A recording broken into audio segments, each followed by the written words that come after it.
সাম্প্রতিক যুদ্ধবিরতি কতটুকু টিকতে পারে বলে মনে করেন? এ বিষয়ে যারা অভিজ্ঞ আছেন, এক্সপার্ট আছেন, বিশ্লেষক আছেন, তাদের বিষয় তারা বলতে পারবেন।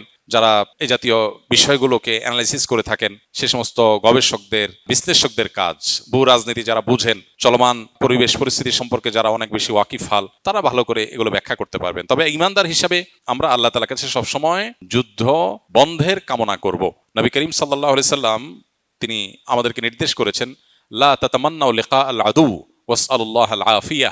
তোমরা আল্লাহর কাছে কখনো শত্রুর মুখোমুখি হওয়ার আশা করবে না। তোমরা আশা করবে আল্লাহর কাছে, চাইবে আল্লাহর কাছে, আল্লাহ আমরা শান্তি চাই, আমরা স্বাভাবিক অবস্থা চাই, যুদ্ধাবস্থা আমরা চাই না। ঈমানদার যুদ্ধ চাইবে না। একটা স্লোগান আছে আমাদের দেশে, পলিটিক্যাল স্লোগান বেশ পরিচিত, লড়াই লড়াই লড়াই চাই, লড়াই করে বাঁচতে চাই। এই যে লড়াই চাই না, নবী সাল্লাল্লাহু আলাইহি ওয়াসাল্লাম এই হাদিস বলতেছে লড়াই চাওয়া যাবে না, লড়াই লড়াই লড়াই চাই না, বরং আল্লাহর কাছে স্বাভাবিক অবস্থা চাইতে হবে, কামনা করতে হবে। হ্যাঁ, এর সাথে কোনো সংঘর্ষ নাই ওই হাদিসে, যে হাদিসে ঈমানদারকে শাহাদাতের তামান্না লালন করতে বলা হয়েছে। একদিকে আল্লাহ আমি যেছে আপনার কাছে যুদ্ধ চাই না, কিন্তু যদি সেরকম পরিবেশ পরিস্থিতি হয়ে যায়, জিহাদ ফরজ হয়ে যায়, তো আমি যেন শাহাদাতের মর্যাদা লাভ করতে পারি, আমি যেন পিছপা না হই, আমি যেন সামনেই অগ্রসর হতে থাকি, আমি যেন ভীরু এবং ভীতু মানুষের মতো পলায়নপর না হই, আমি যেন সাহসী হয়ে আপনার জন্য জীবন কোরবান দিতে প্রস্তুত থাকি। এটা হলো যদি ওই পরিস্থিতি হয়ে যায় তাহলে আমি শহীদ হতে চাই, কিন্তু নিজে থেকে যেছে যুদ্ধ বা লড়াই ঈমানদার চাইবে না।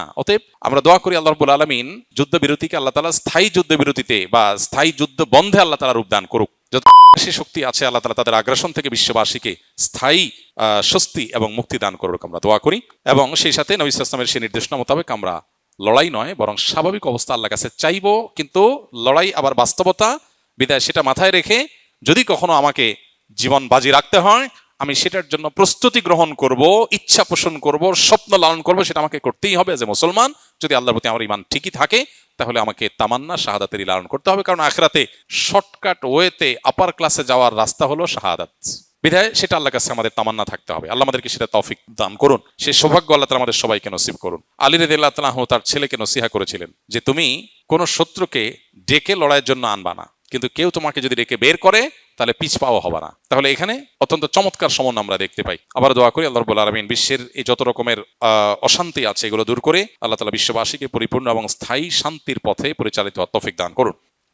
অতিরিক্ত হতাশা, একাকিত্ব এবং দুশ্চিন্তা থেকে মুক্তির জন্য কোরআন ও সুন্নাহর আলোকে কি ধরনের মানসিক ও আমলগত প্রস্তুতি নেওয়া উচিত?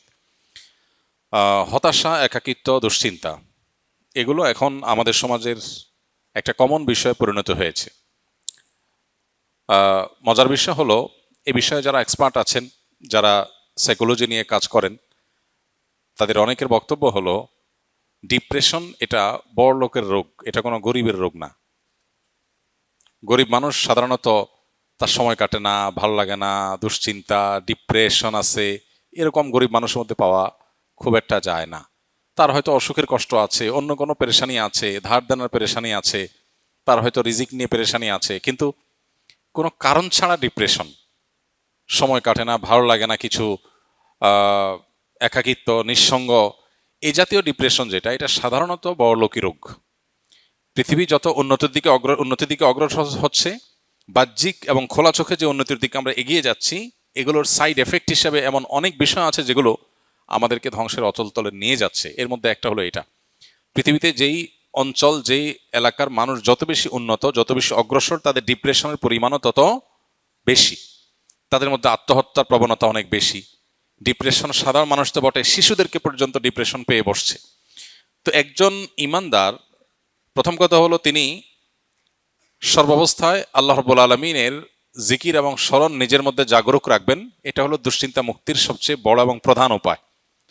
আল্লাহ বলেছেন, আল্লাহ বিযিকরিল্লাহি তাতমাইন্নুল কুলুব।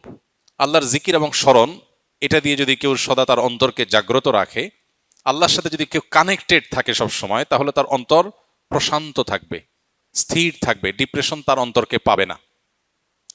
এখন আমরা সোশ্যাল মিডিয়া বলি, নেটের কানেকশন বলি, নানান যে আসক্তি এবং নানান কাজে যে আমাদের দিন এবং রাতের উল্লেখযোগ্য সময় আমরা সেদিকে দিয়ে থাকি, প্রচুর পরিমাণ ডোপামিন, আমরা সারাক্ষণ ডোপামিনের মধ্যে আমরা ডুবে থাকি।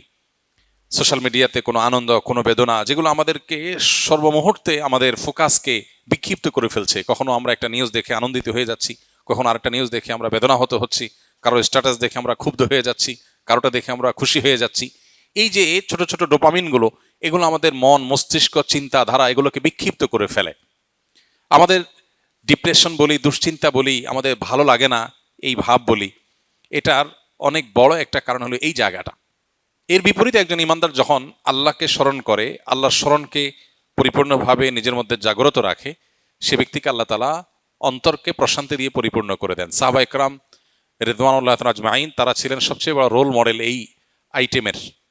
কারণ হলো তাদের আজকালকার জীবনে আমরা যতটা সুখ শান্তির উপকরণ পাই, এগুলোর কিছুই ছিল না। তাদের বাসায় খাবার ছিল না, নুন আনতে পান্তা ফুরাবার মতো অবস্থা ছিল আর্থিকভাবে। কিন্তু কোনো সাহাবীকে এরকম দেখা যায় নাই যে এসে নবী করিম সাল্লাল্লাহু আলাইহি সাল্লামের কাছে তার ডিপ্রেশন দূরের জন্য তার অনেক পেরেশানি করতে হয়েছে, অনেক পেরেশানি পোহাইতে হয়েছে। কারণ আল্লাহর স্মরণ দিয়ে তাদের অন্তর পরিপূর্ণ ছিল। এই জন্য আল্লাহর সাথে যদি কারোর অন্তরের কানেকশনটা সবসময় সে ধরে রাখে, ৫ ওয়াক্ত নামাজ ৫ বার কানেক্টেড হওয়ার উপায়, সকাল সন্ধ্যার দোয়া জিকির আরো 2 বার কানেক্টেড হওয়ার উপায়, ঘুমানোর সময় অনেকগুলো দোয়া জিকির, এগুলো আরো বিশেষ কানেকশনের উপায়। এর বাইরে চলতে ফিরতে, উঠতে বসতে, বাজারে যেতে, বাজার থেকে আসতে, খেতে, খাওয়ার শেষে, খাওয়ার মাঝখানে, ঘুম ভেঙে গেলে, ঘুমাতে গেলে, ঘুম থেকে ওঠার পর, ওয়াশরুমে যেতে গেলে, বাসায় ঢুকতে গেলে, বাসা থেকে বের হওয়ার সময়, যে কোনো ভালো কাজ শুরু করার সময়, সারাক্ষণ আল্লাহর স্মরণ দিয়ে আমাদের জীবনটাকে অত্যন্ত ব্যস্ত করে রাখা হয়েছে আমাদের প্রশান্তির প্রয়োজনে। আমরা সেখান থেকে সরে গেছি, ডিপ্রেশন আমাদেরকে পেয়ে বসেছে। এটা হলো প্রধান কারণ। তাহলে আল্লাহর জিকির এবং স্মরণ এটা হলো সবচেয়ে বড় উপায়। এবং ডোপামিন এবং এ জাতীয় বিক্ষিপ্ত করে ফেলার মতো, ফোকাস নষ্ট করার মতো, মন মেজাজকে বিক্ষিপ্ত করে ফেলার মতো বিষয়গুলো থেকে সরে আসা, এটা হলো ডিপ্রেশন থেকে বাঁচার অন্যতম প্রধান করণীয়। এরপরে যে করণীয় সেটা হলো নবী করিম সাল্লাল্লাহু আলাইহি সাল্লাম বেশ কিছু দোয়া তিনি সবসময় আল্লাহর কাছে নিবেদন করতেন। এর মধ্যে একটা হলো আল্লাহুম্মা ইন্নী আউযু বিকা মিনাল হাম্মি ওয়াল হাযান ওয়া আউযু বিকা মিনাল আজজি ওয়াল কাসাল। আল্লাহ, আপনার কাছে দুশ্চিন্তা এবং পেরেশানি থেকে পানাহ চাই, মুক্তি চাই। এই যে দোয়া নবীজি করেছেন, এই দোয়াটা বেশি বেশি করা যেতে পারে। আল্লাহুম্মা ইন্নী আউযু বিকা মিনাল হাম্মি ওয়াল হাযান। আল্লাহ, আপনার কাছ থেকে পেরেশানি এবং দুশ্চিন্তা থেকে আমি পানাহ চাই, মুক্তি চাই। একদম নবীজি সাল্লাল্লাহু আলাইহি ওয়াসাল্লামের ভাষায় আমরা এই দোয়াটা আল্লাহর কাছে বেশি বেশি নিবেদন করতে পারি। তৃতীয়ত, দুরুদ এবং ইস্তেগফার, এই দুটি আমল প্রসঙ্গে হাদিসে স্পষ্ট আমাদেরকে জানানো হয়েছে যে এই দুটি আমল বান্দার পেরেশানি দূরের ক্ষেত্রে সহায়ক ভূমিকা রাখে। যে ব্যক্তি ইস্তেগফারকে তার জন্য অবধারিত করে ফেলে, ইস্তেগফার যে ব্যক্তি নিয়মিত করতে থাকে, আল্লাহ তাআলা যে কোনো পেরেশানি থেকে মুক্তির পথ তার জন্য বের করে দেন। সেজন্য এই আমলগুলো আমরা বিশেষভাবে আল্লাহ তাআলার কাছে নিবেদন করতে পারি। আল্লাহ তাআলা আমাদেরকে দুশ্চিন্তা এবং পেরেশানি থেকে মুক্ত হওয়ার তৌফিক দান করুন।